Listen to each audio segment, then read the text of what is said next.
Hello, and welcome to the FL Studio video tutorial on how to hook up your MIDI controller. First, let's go through what items you'll need to have in order to accomplish this.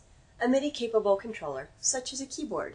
One MIDI cable for sending messages to FL Studio. Two MIDI cables if you want to send messages out of FL Studio as well. A MIDI interface, such as your sound card with MIDI in-outs, and of course, FL Studio. First, take one of your cables and plug one end of it in to the MIDI out of your controller. In this case, we're using a MIDI-capable keyboard.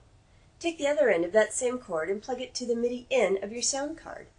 Now, turn the power on to your controller, computer, and any external hardware that you're going to be using.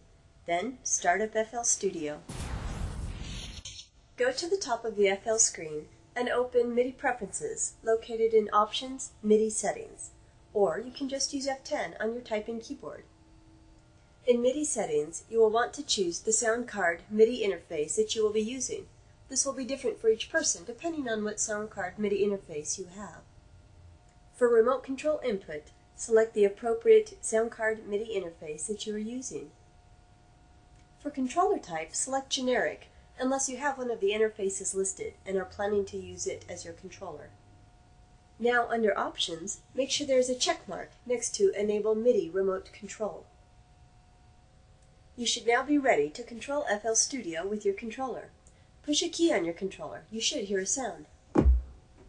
If not, look at the light in between the hint bar and the master volume slider.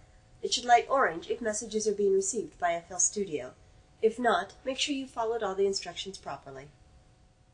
If you can hear a sound from FL Studio, then all that's left to do is record something. First, pick a generator. Enable Record. For this, I'm also going to push Start on MIDI Input.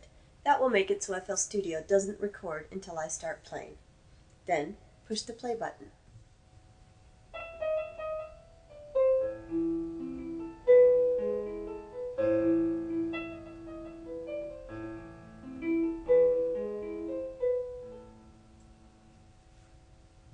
And that's all there is to it.